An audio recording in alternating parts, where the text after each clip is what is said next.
È tempo di derby in via Vermigli per la 12ª giornata del girone B del campionato di Serie C femminile. Il Padova ospita il Venezia in una sfida che storicamente è molto sentita da entrambe le parti e quest'anno è più sentita del solito, visto che le due squadre viaggiano nelle zone altissime della classifica, distanziate solo da un punto, con il Venezia terzo e il Padova che insegue, incollato al quarto posto, e così il derby preannuncia spettacolo. A partire meglio con la prima occasione è il Venezia. Zuanti riesce a liberarsi per il tiro, brava, attenta Polonio a bloccare. Poi però il primo tempo è quasi tutto di marca biancoscudata e si inizia con un episodio diciamo così da moviola, perché qua dal Pozzolo viene atterrata in aria, l'arbitro non fischia il rigore, il penalty però sembrava abbastanza clamoroso, quindi il Padova deve anche mandare giù un torto arbitrale, ma comunque non si demoralizza, continua ad attaccare. Stefanello, una delle protagoniste qua, si gira bene con il destro ma alza troppo la mira. Ancora il Padova, Donà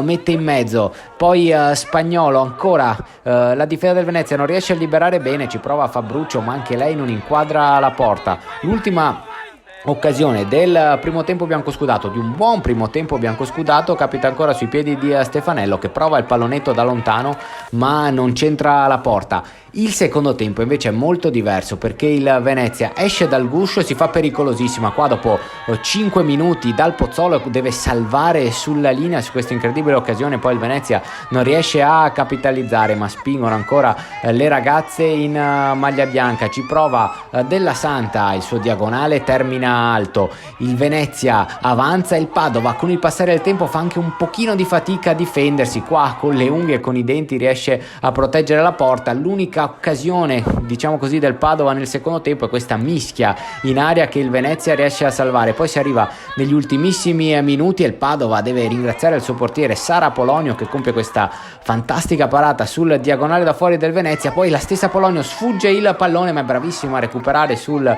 tiro di Centasso. Finisce quindi 0-0, finisce anche fra qualche protesta del Venezia, visto che l'arbitro fischia alla fine prima che si batta un calcio d'angolo. Un pareggio tutto sommato giusto, le due squadre si sono divise i tempi di gioco. Il Padova comunque esulta avanti i suoi tifosi, si prepara alla prossima partita molto importante contro il Trento.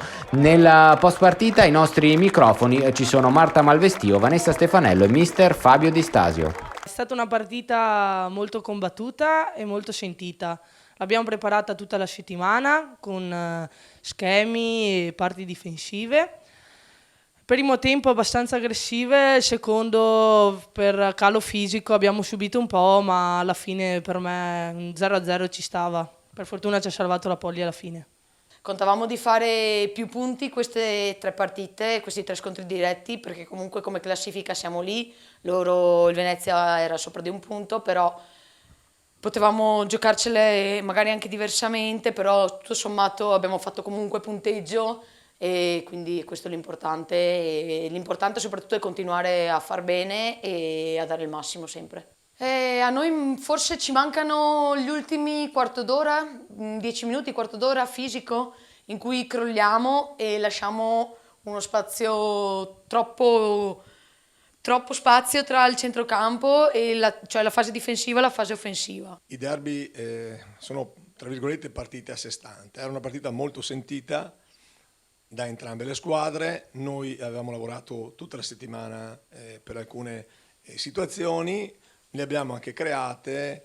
Il pareggio ci sta, ma in realtà chi ha costruito probabilmente, ma anche insomma da quello che abbiamo visto di più in campo, siamo stati noi. Loro sono uscite più alla fine, però diciamo che forse i punti meritavamo di più noi. Quello che è piaciuto a me comunque è stato l'atteggiamento della squadra, una squadra che non ha mai mollato, ha lottato su tutti i palloni, è stata una partita molto dura, molto difficile, sapevamo che era così, sapevamo anche che chi faceva o prendeva gol poteva vedere già chiusa la partita, quindi abbiamo giocato anche in maniera abbastanza prudente rispetto al nostro solito modo di giocare.